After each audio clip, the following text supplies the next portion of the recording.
Welcome back to the Paddle and Fin Podcast Network. We're brought to you by Yak Gadget. For all your kayak fishing accessory needs, go to yakgadget.com. Pelican cases, coolers, and lighting. Go to pelican.com. The 153 Bait Company. For all your hard and soft bait needs, go to the153anglers.com. Now let's get this show started. All right, everyone, welcome back to another episode of the Mindset Podcast. I'm your host, Chris Slifka. Today, I got a special guest, JP, from the Off the Water podcast. How you doing today, man? What's up, everyone? Hey, Chris, how you doing, buddy? How you doing, man? I'm good. Doing I'm good. well? So, for people who might not know, do you kind of want to introduce yourself a little bit? Absolutely. My name's JP, or I go by JP, Jay Paszkowski. I'm the host of Off the Water podcast, and if you've seen my social media handles, 4-Star Fishing. And a little bit about me, career fireman, paramedic with the city of Chicago. On my days off, I'm out chasing fish, man. I'm fishing every opportunity I get. So I've actually, starting in September, I took it to a whole new level and started fly fishing, man. And I've been on the chase with the fly, kind of, kayak. Not that kayak fishing is winding down because I've been splitting my time equally between both, but it's a whole different chase on the fly. So it's been pretty cool. So that's the new adventure I've been doing. But kayak wise, I've been kayak fishing since 2016. Up to where I'm at today, pretty much chasing after bass, done tournaments. Obviously, where me and you met, we met on the Paddle and Fin Trail series, so I've had my share of tournament involvement as well, behind the scenes. So, got a whole realm of kayak fishing, and I love it, man. It's what I live for. Yeah, I mean, I feel the same way, man. I mean, fishing in general, I've been chasing all types of things. Anything that swims is kind of my target, right? But I want, it's kind of funny because, we're like today was like I hate when Mother Nature has her own plans.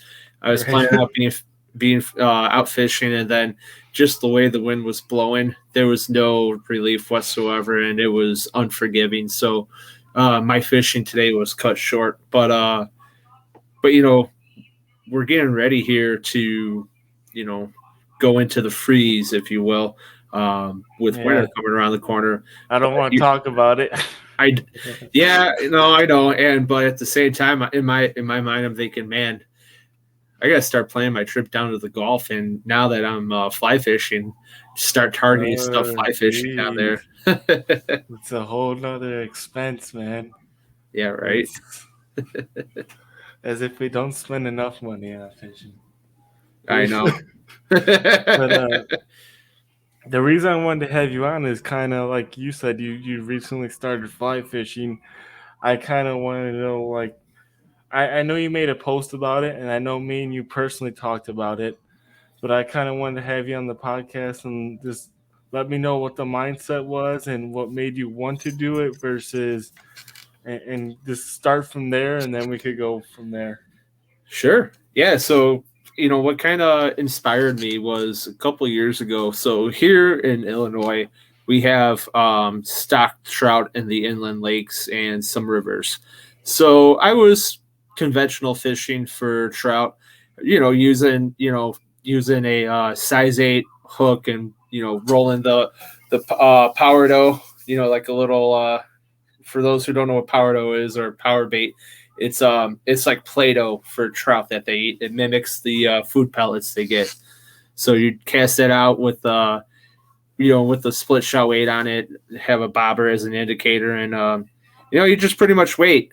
And I saw a guy with the fly rod, and he just started picking trout left and right. I was like, that dude looks really cool. The way he's doing that, I was like, huh. So then that was like 2015, 2016. But what really kind of inspired me was in 2017, I was out west in Yellowstone, and man, I mean, Yellowstone, the name itself enough is just enough to tell you how beautiful that place is. But they have the Yellowstone River, which has cutthroat trout, and you just see guys walking that river, fly fishing for trout, in literally God's country. And I'm like, I need to get back out here one day, and I want to have the skill set to do this and do it right when I come out. So, life happened. I met my wife, and just kind of, kayak fishing really was very, I had all the equipment necessary and it was there, and I just did it and kind of put fly fishing on the back burner up until this year. So this year I turned 31. And, people do a lot of different things for their birthdays. Some people want to go out and get, absolutely hammered and not remember. Some people want to, just be low key, laid back, which all are great. But for me personally, I wanted to kind of I wanted to teach myself something and acquire a new skill. And that's where fly fishing came in. I'm like, you know what? I've been putting this off. Let's put it to the hammer, man. Let's do it. So the next day, I got an Overus, a 5-weight, 9-foot fly fishing rod. And I went right to my local river where there was an open area. I just tied on a fly, which, I really didn't know what like a streamer or nymph or popper. I just kind of tied on thinking, okay, I could do this. My first mistake, as any rookie would be, was I tied right to the leader. I didn't tie any tippet. I was just like, what's tippet? Let's tie it to leader and see what happens. When I saw the price of what a leader cost, I'm like, yeah, I gotta invest in tippet. Oh yeah. So so anyhow, so but the point was, it wasn't really trying to go and catch fish. I wanted to learn, and I literally studied. Everything I learned was off of YouTube and studying YouTube on how to cast. So starting just with the regular overhand cast, watching, the biggest thing they were telling you is watch where your fly lands on your back cast, because and another tip that I found very useful was taking the butt end of the rod, and if you have a long sleeve like this, putting the butt end so your wrist is completely flush and aligned with the rod, so you're keeping a straightforward cast. Kind of learned that discipline early on, and it's held out good. Another tip I learned too was taking your index finger and keeping it aligned with the blank of the rod as well, and so that way you keep a straightforward cast. So I got that down. I then learned how to roll cast. I went to a lake for my next session. Went to a lake, learned how to roll cast while having the fly in the water, so bringing it up through, and then how to sidewind as well, or side cast. Side cast, yeah, side casting as well. And believe it or not, I didn't realize it, but a lot of my accuracy in terms of having, especially with now that I'm tying nymphs and stuff, but tying like a nymph or woolly bugger, a lot of that accuracy when you just want the tippet to fall and that fly to hit, and you don't want the leader to really whip, is coming from that side cast, man. I was like, damn, that's again pretty accurate with that way. So learning the techniques, and then so once I learned the techniques, now it's time to figure out what lures, or I should say what now. Sorry, again, switching between both. But what flies are, what flies are what, and there's kind of some similarities but differences in terms of flies. But there's the pop, and I started off like an assortment kit. So like there's poppers, there's nymphs, there's streamers. Those are your like 3 real basic general ones. And but each one has a different way. And the one thing I've learned now that I'm catching fish, different it's all about literally it's all about the presentation, and that's all 100% accurate. If you could see, the one thing I like is that I could see, especially in calm water, when you're pulling the backing to do your retrieve, you could see the action, especially like with a woolly bug, because it has that little the thump when you're pulling back on it, and when you pull it back fast, it creates like almost like a flutter, and you just see a bunch of fish run right to it. Now the trick is getting the fish to strike, which will go down further a little bit, but yeah, I mean, so I learned the technique. Now it was, I felt confident enough because this was 3 weeks worth of practice. So I'm like, all right, well, they're going to start stocking the trout. So I wound up going to Rock Creek, which is in by Manteno, Kankakee. It's like Kankakee County, Will County area. But it's a tributary that flows into the Kankakee River. And I'm like, okay, well, now it's time to put what I learned to use. And, pretty much, what I've known about trout in terms of streams, because again, like a stream and a lake are two different things. And applying that, those trout hang out in, if you find the faster currents with the ripples, if you find, if you could find that and then find a flat, they're holding on the flat. If you can find them, in a break pocket, they'll sometimes hold off to the side and ambush over there, which was all great. But I went with another fireman who was fly fished for several years, and the first time out, I mean, I caught rock bass. That was cool, but we couldn't put anything together for these trout. And I'm like, whoa. And he said the same thing. He's like, everywhere we hit, they should have been. Now, again, the river, was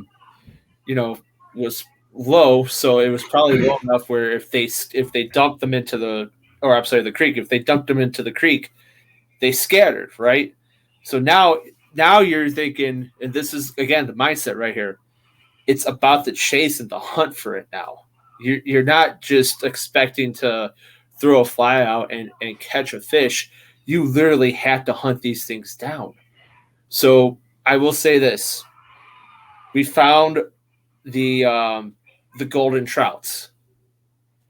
You know about the golden trout? Yeah. They're also called Palomino trout. Right, or albino trout. Yeah. I've heard them called albino trout. So we found them, and there's two things that came to mind. One, this thing is so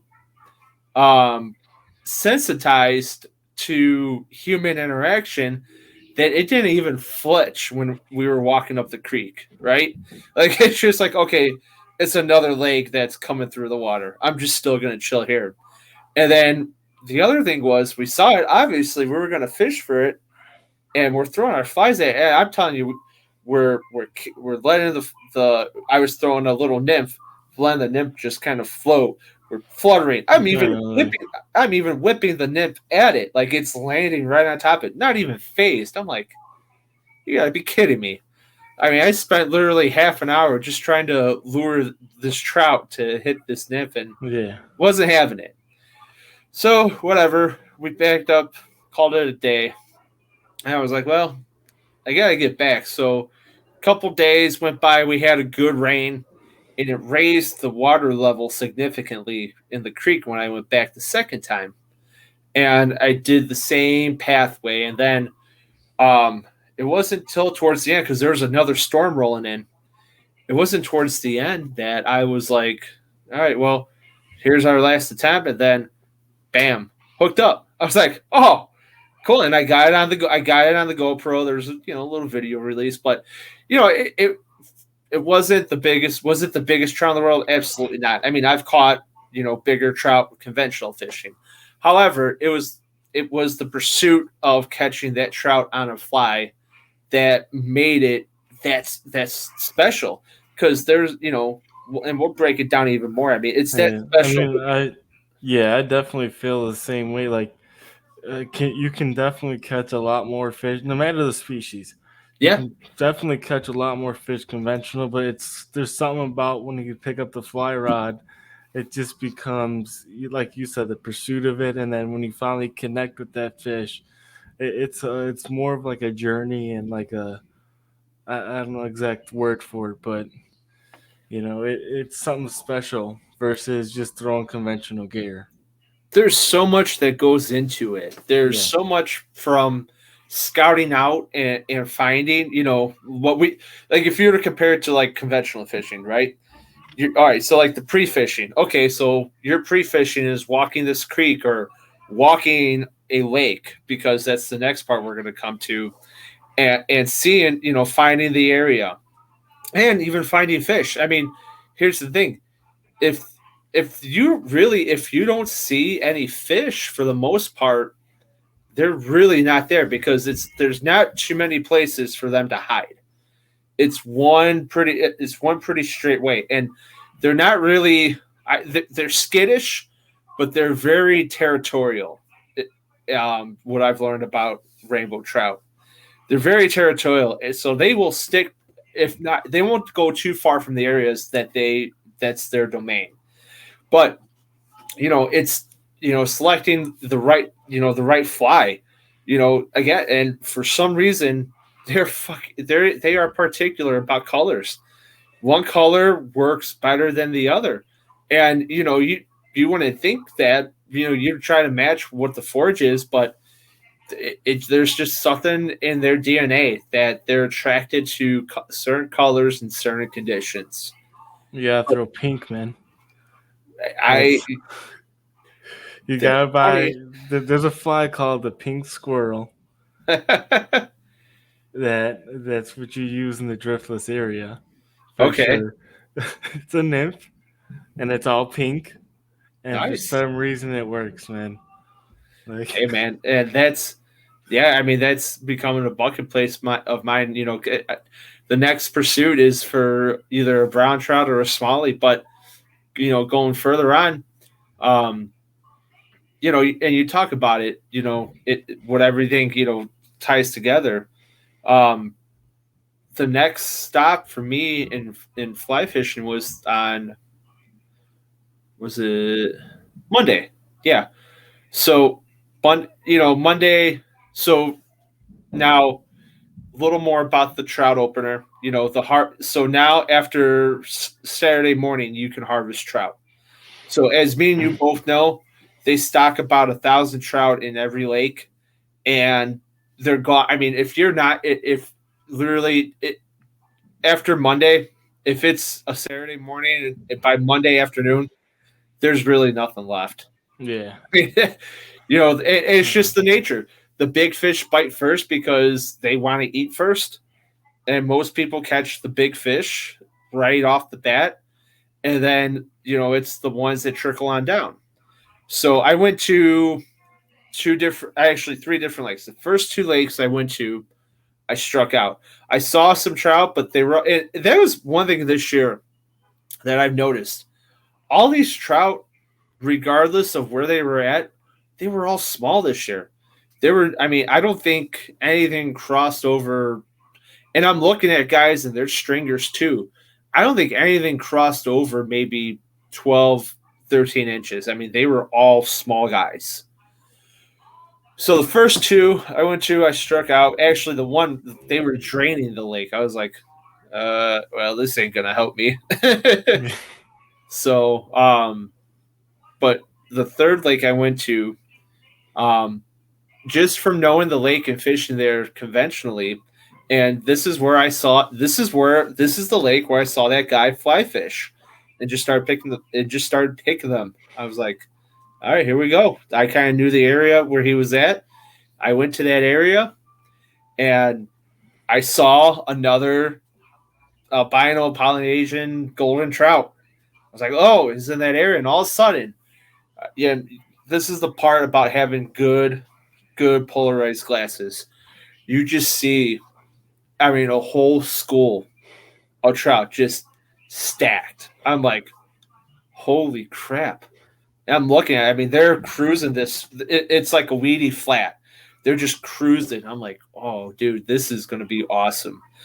The one thing that really was a challenge was there was overhang. So you had to be very peculiar about your cast. And it was all sidewind and roll casting.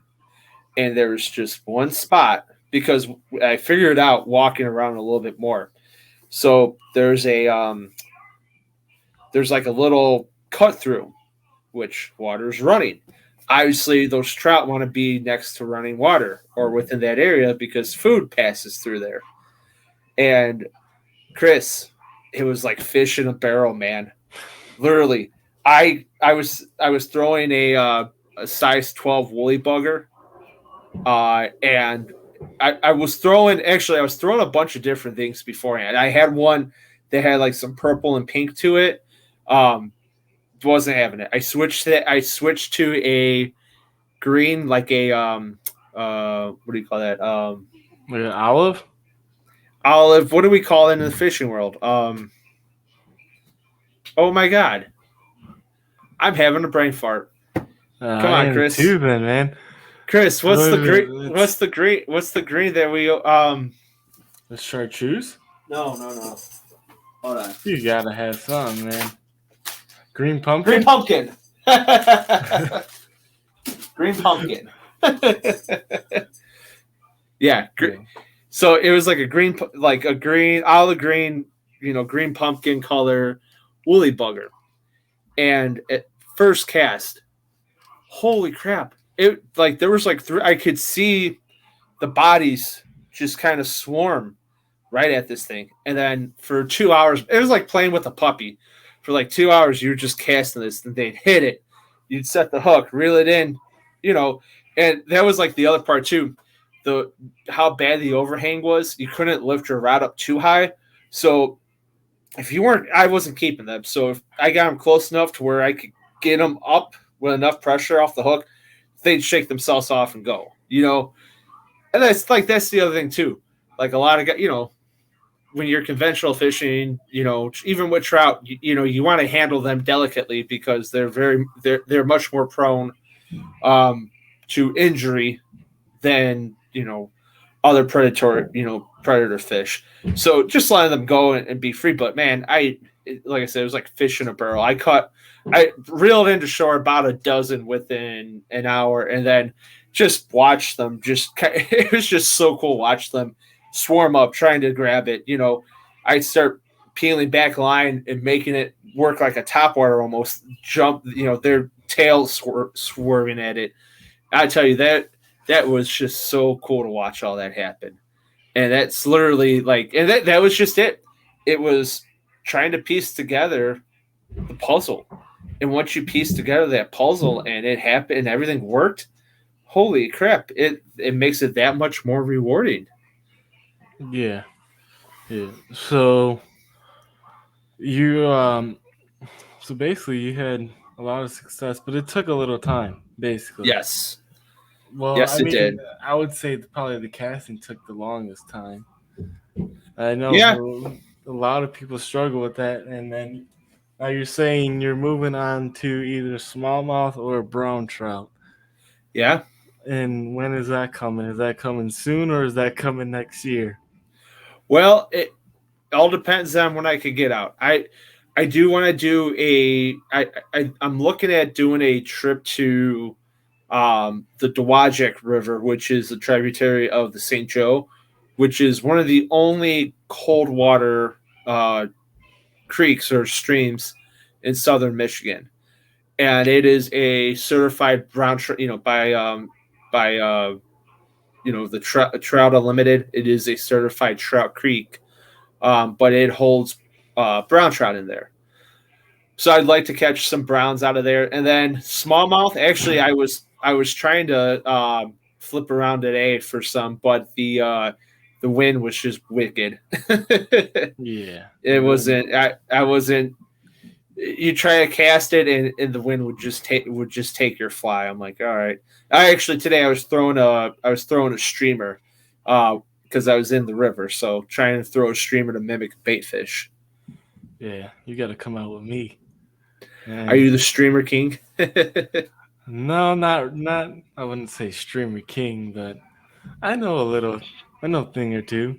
I mean, I probably have all the stuff you need, for sure. Because I got right now, I have a 5-weight, 2 8-weights, and a 10-weight. So, I don't think my wife's listening, but shh. I bought an 8-weight rod yesterday. Nice. From Chicago Fly Fisher? Private seller on Facebook. Oh, nice. Oh, so it hasn't came in yet. Oh no, I have it. Oh, nice. What line is on there? Just floating line? Yeah. So it's the same Ovrus. It's the Encounter. Okay. So it's floating fly line, and then he had a different leader tied onto it, but I replaced the leader and then put my own tippet on. Yeah. I mean, yeah, we gotta get out soon. I told you, man, the carp is where it's at, dude. So let me pick your brain a little bit here, Chris. Let's go. So fly fishing for carp, right? Yeah. Carp for me are pretty, like when I'm fishing for smallmouth or just regularly fishing, I see them all the time. Like, and they're pretty. I mean, they're gonna be searching in the same spots where bass and smallmouth are, rocks, anywhere that has crustacean on the bottom for them to pick up.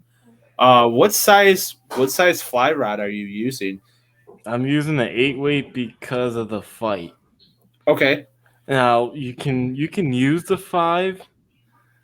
You can use the 5-weight depending on how big the carp are in that area. I mean, because we all know carp can get huge. Yeah. Oh yeah. Man, so I always just use the 8-weight just to be safe. And then as far as tippet goes, I believe it'll be like a 2X, which is like a 12-pound tippet. Okay. And your time, so the way I was taught and I learned, and if you know otherwise, please enlighten me, because I'm picking up anything I can know. So Dude, the tippet, I'm an open book, man. I've been doing it for over 5 years now, tying and fishing. So the tippet, I always, from what I learned, it wasn't based upon the pound test. It was based upon the size of the fly.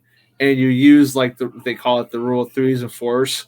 So you say if you had like a size, well, in your case, let's say like a size 6, right? It'd be like a size 6 fly.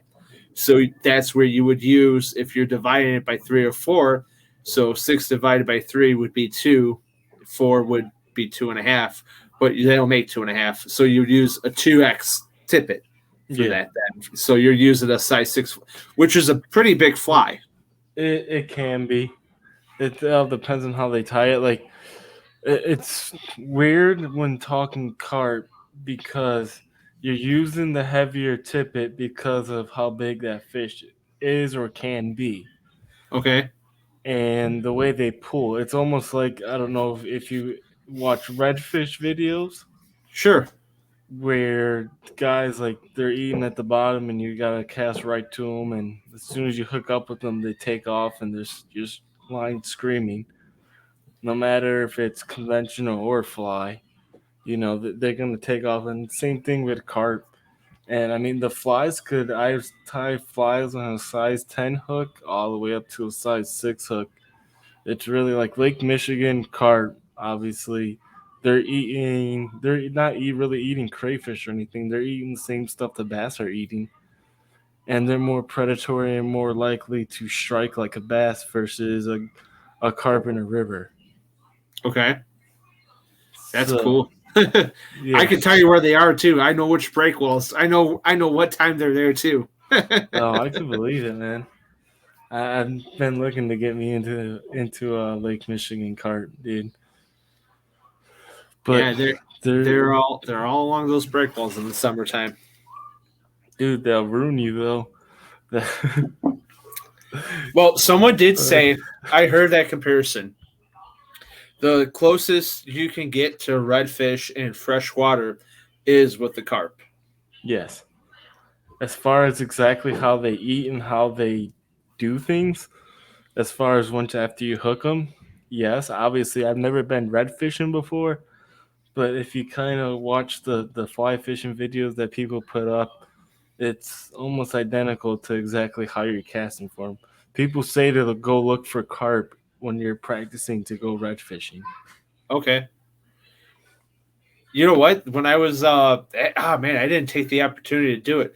It probably would have either broke me off because I wasn't using that heavy of a tippet yet or on Monday, but I did see a decent sized carp swimming that same flat that those trout were in. Yeah, I mean the swimming carp are harder to catch. You want to kind of see them in the mud, just standing there trying to find something to eat, and you got to be like dead accurate with that. You got to get it on the left or the right side of the carp and just watch it sink. Okay. It's more visual than it is a strike. Unless you're in Lake Michigan, then like all the rules are kind of broken. But that's just a different species altogether, man. But yeah, Cool. dude. And then I mean, smallmouth are I don't go anything lower than a 12, but then again, I'm also throwing way bigger flies that are articulated and have 2 or 3 hooks on them, and Oh wow. all this crazy stuff, man. The the It's one just I was throwing today was a crawfish imitator. yeah, Before I tied on the streamer that was a baitfish imitator. yeah. I mean, sticking with simple things will lead to the most success. And then it's kind of, it's just like conventional fishing. You could get as deep as you want into this game, or you could stick to simple tactics and still have success. I mean, I mean, and like the target areas are still the same. Like, if you're fishing for a smallmouth, you're gonna look. If you're in a river, you're gonna look for, the breaks and the eddies and the slack. mhm. Same way you're gonna target. I mean, they're gonna be. It doesn't change where they're going to be at. It's just a different presentation to them. Yeah, yeah. The only thing that's different for carp and rivers versus smallmouth is I'm looking for the flat areas, kind of the stuff that completely gets rid of the current. Okay. And smallmouth, yeah, smallmouth is a smallmouth. First off, they're aggressive, so if you put it close enough to them, they're probably gonna eat it, especially in a river. Yeah. And but yeah, man, I mean, ask away at any time, dude. Yeah. No. So I seriously like the next thing I have for you is when you're fly fishing for carp, what kind of flies are you using? Nymphs, like nymph patterns, but instead of like the round bead, because they got to be weighted, because they got to hit the bottom. Okay. I'm using like it's called a bead chain eyes. Basically, it's just black, and all it does is make that hook point right up, so you're not snagging into the bottom. Okay. And I mean, you gotta be spot on with it, man. Like, it's Yeah. it's fun and it's hard, but like I know a couple spots where I can get you on carp pretty easily whenever you got the time for it. As long as they're there, I mean, we're gonna catch them. When do you go carp fishing for the most part? Fox River, and then I have a couple ponds that are kind of like real easy to catch them. What time? Like what time? What's your time frame? Spring, fall, I'd say, year round? well, summer's the best time. Okay. Summer's kind of the best time. It's kind of like if you're going around the schedule of what you want to fish for throughout the year, it's kind of early springtime coming right out of winter. I'm going musky fishing. And then once it gets to a certain degree, then I start bass fishing again. And summertime, when like all the other fishing's kind of slow, that's when you really kind of get into the carp. I mean, but you can catch them year round as long as you know where you're looking. Just like any fish, once you figure out the fish and figure out where they go, you could catch any fish pretty much year round. Yeah, that's cool. And then where are you? So you said you're tying your own flies? Absolutely, man. Cool.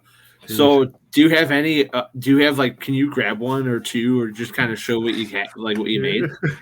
Right here. This is musky now. Okay.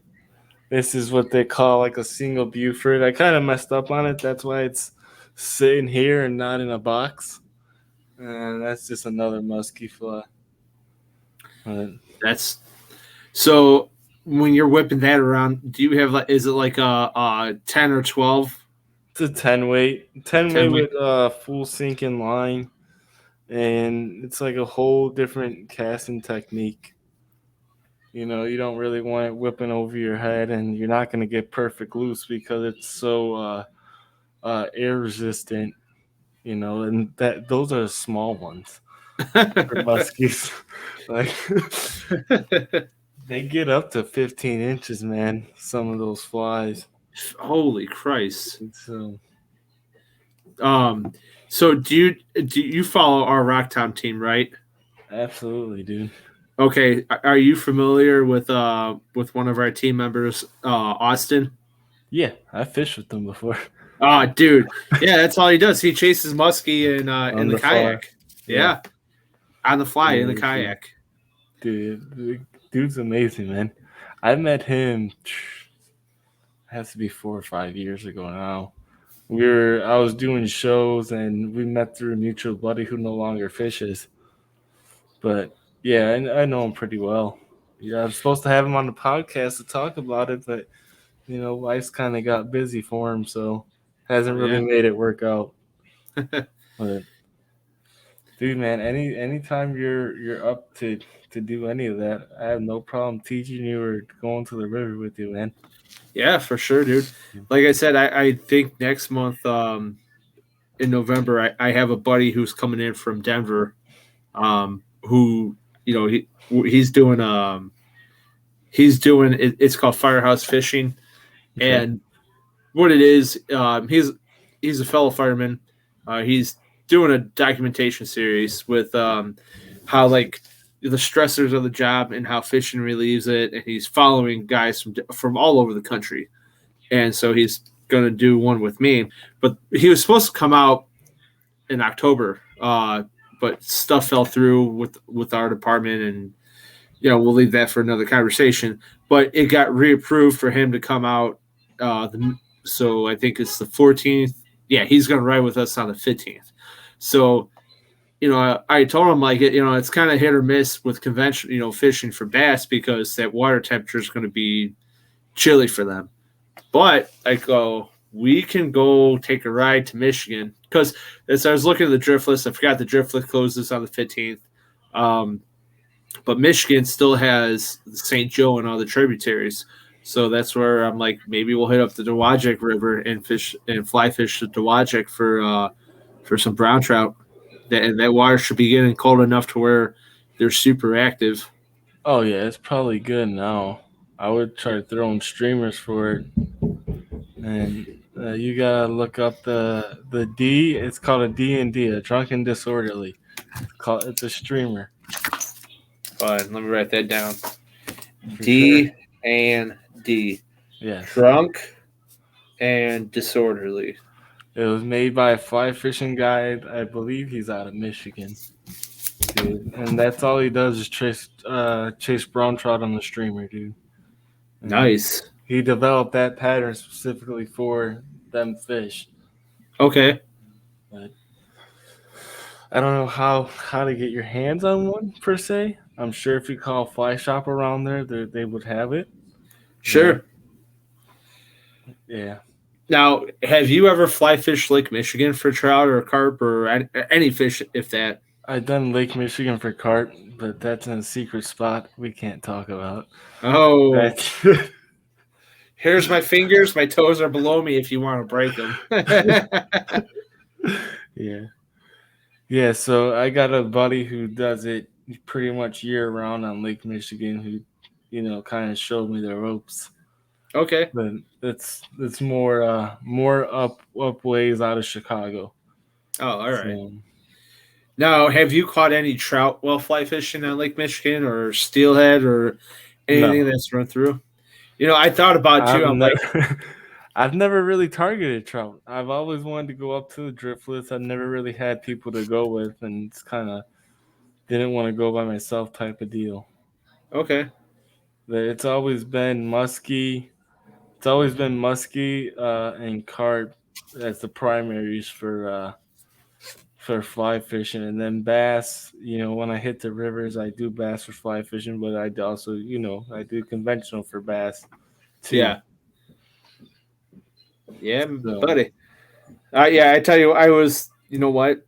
And, as much as like the fly is awesome, I've been also trying to capture, I've been trying to catch hogs on umbrella rig as well. That's just as bad as fly fishing. oh yeah. Yeah. And you know what? And I got the last time I was out on Lake Michigan, I got a nice solid hit, but I think they hit because with umbrella rigs here in the state of Illinois, you have to cut 2 of the hooks. Yeah. You can't have them all So attached. it's only what, 3 hooks then, right? Yeah.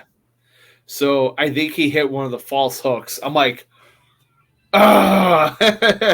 I'm telling you that the way that smallmouth struck it, it was a pig. I was like, Yeah. oh man. Yeah, dude. I mean, I could believe it. I mean, honestly, when you're chasing bass, I would say conventional is the best way to go as far as if you want to catch, a lot of fish. Yeah. And I mean, like I said earlier, fly is more of a experience, and there's times where I go regular fishing on conventional gear, not catch anything, and be mad. But if I go on a fly fishing trip, at the end of the day, I don't really care as much. For some reason, I don't know why, but the mindset is just I don't know if it's just enjoyable casting that fly rod versus casting a conventional rod and not catching fish, or what it is. But the mindset, I just enjoy it a lot more. I hate to be that like and I think I understand it now, but like I remember like guys like when I was younger, like I remember seeing fly fishermen and it was like I don't know. I don't want to say they were one uppers, but like they were kind of like snobby. Oh, they can be. And I was like, They definitely can be. like, but I get it. Like I get it now because I'm not in. This is just a comparison, but anybody could throw a crankbait out, reel it back, and have a fish come on. Right? It takes a skill to present pretty much feathers. I mean, feathers and wire and a hook to entice a fish to bite it. And when you do that, You gotta really know the fish, right? In order to get them. Right, and it takes like we talked earlier in the beginning of this podcast. It takes all that build up to get to that point, and when it happens, it's magical. I know it's pretty freaking awesome. Yeah, dude, and it's definitely different. Yeah, but I mean, so I know you got another podcast to be on, and so do I. So, yeah. You know what? I got one last question for you. Yeah, go for it, man. So, now, are you walking creeks and rivers and getting in, or are you from shore? I got the waders. Dude. What are you using in terms of wading gear? I got Sims. I believe it's a Sims tributary wading. Wading pants, or they're not like like the regular wading outfit where it comes up to the shoulder straps, and then wading boots. Now the boots. What are they? The boots that came with the with with your tributary set, or did you buy those different? It's separately. Okay. So it's like the I don't know if you call them socks, but it's not the cheap set that comes with the boots and the waders together. Right. They're It's like my NRS. I have sidewinders. yeah. Okay. And then you buy the boot. So my question is, are you familiar with the NRS boundary boot? No. Okay.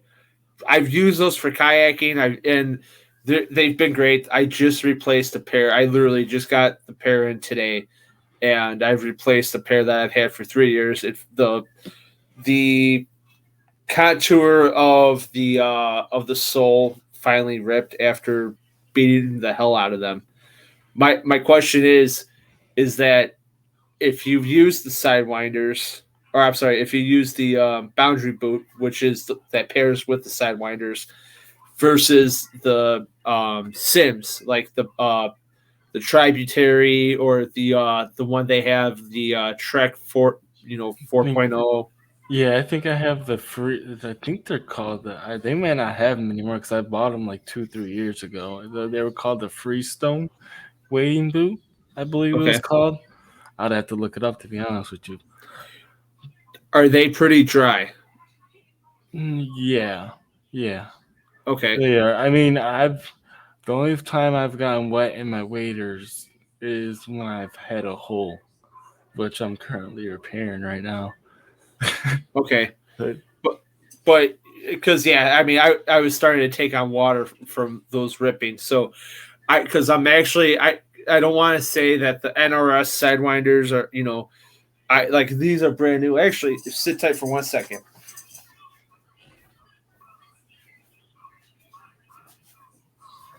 Brand new from Rocktown, came in the mail today.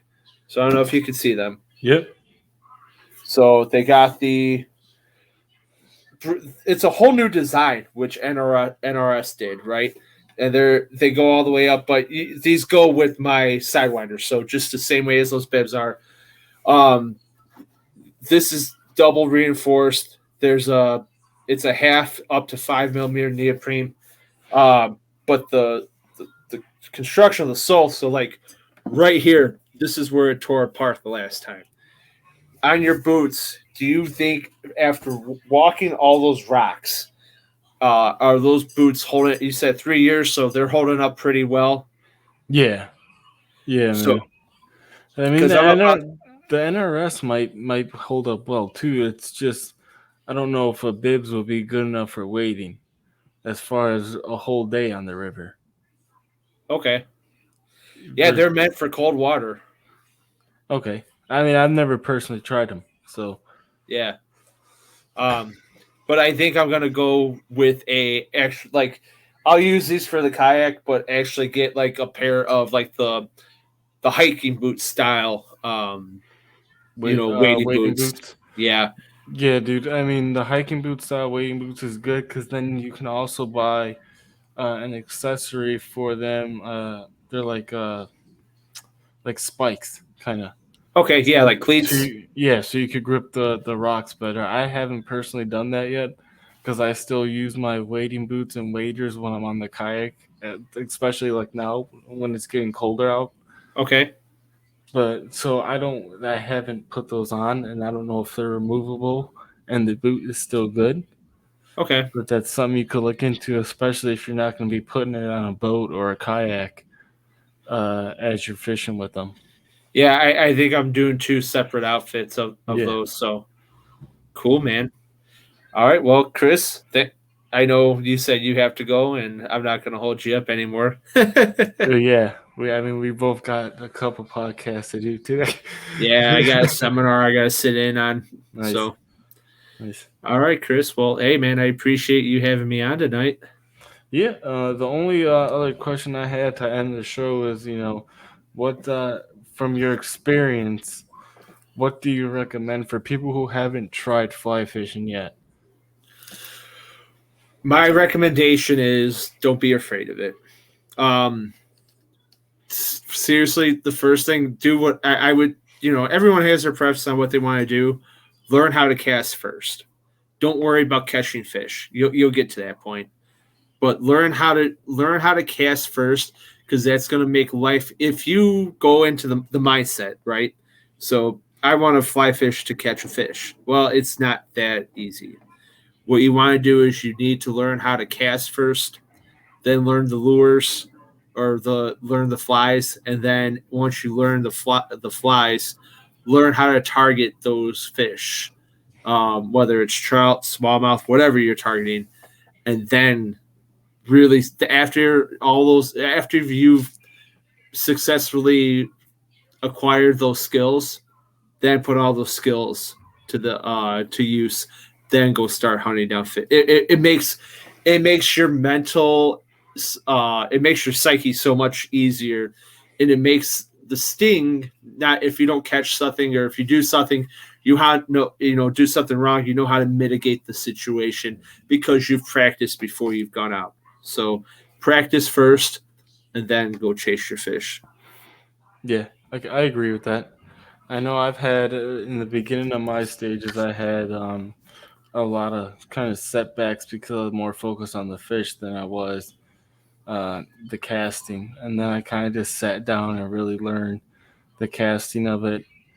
And I mean, like I was telling you, depending on the fish you chase, also the cast might change. Throwing a musky fly versus throwing a nymph is two totally different things on a fly rod. Yeah. So I would visit your local fly shop and kind of tell them what your plans are. Like I'm sure you probably did. I know you gave them a shout out, our local fly shop, a shout out. Yeah. And Chicago Fly Fishing Company outfitter. Oh yeah, they got plenty of my money. Don't worry. Yeah, but they definitely pointed me in the right direction. Whether when I was buying my waders and when I was buying my first fly fishing setup, I made the mistake of going to Cabela's and just buying a rod for a fly fishing rod and reel without knowing anything, and it kind of set me back on everything I actually needed versus just going and getting it from the people who do it every day. Oh yeah, no, absolutely. And like the the 5-weight, it was great to start out with, and obviously for like rainbow trout, and local like ponds, that's going to be my go-to fly rod. But now that I feel comfortable throwing that, I've stepped up to the 8-weight. So now they always say the 8-weight is the most versatile. And I called, before I did all this, I called Chicago Fly Fishing outfitters, and I talked to them. I'm like, hey, I started with this, now I'm upgrading to this. I go, I want to start chasing some bigger trout, some bass, like 8-weight all day. Yeah. Okay, cool. So it goes, and that's the other thing too. I'm like, what about like in terms of the length of the rods? I like, these are all 9-foot. He goes, for the most part, you'll get away with anything on a 9-foot. He goes, when people start going into like say St. Joe, for example, if you're going onto the actual St. Joe, people use a longer rod because you have more room to cast. But for everything you described where you fish, so the small creeks, you're going to like, the ponds and stuff like that. And, I was telling about the roll casting because the overhang goes 9-foot is like the ideal for what you want to do. So, yeah, especially like unless you're getting into like technical fishing. Yeah. I mean, kind of just like your conventional bass rods, you got technical rods for technical things. Yep. But like a medium heavy for bass, to put it in conventional terms, a medium heavy rod can probably get away with almost everything, except for finesse fishing. And just that's similar to your 9-foot fly casting rod that you can pretty much do everything with it. Unless you're fishing those rivers that require 10, 11-foot poles every day or at least once a week, it's not necessary. Yeah.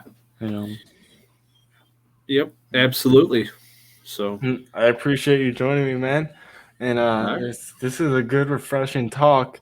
Hell yeah. Out of the, other than the tournament series, which, I mean, I still love tournaments, but it's nice to kind of switch things up, man. Absolutely. For sure. Thank you, man. I appreciate it. No problem, Chris. Anytime, buddy. And I'll definitely hit you up when the next time I plan on going out. We'll make something work. Yeah, definitely, man. For sure. All right, buddy. Have a good one. You too. I'll talk to you. Thanks for tuning in to another killer episode on Paddle and Fin. Don't forget to go check out our website at paddle_and fin.com. Don't forget to check out the YouTube channel at Paddle and Fin. If you got a question, comment, want to hear from a future guest on a future episode, feel free to email us at paddle_and fin@gmail.com. Don't forget to follow us on social media at Paddle and Fin on Facebook and Instagram. Shout out to our show supporters, Angler. The Angler button and app just makes for a better time on the water and creates a virtual logbook for every fishing outing out on the water. Shout out to Rocktown Adventures, located in northern Illinois, for all your kayaking, camping, and hiking needs. Shout out to Jigmasters Jigs. When in doubt, get the jig out. Go to jigmasters.com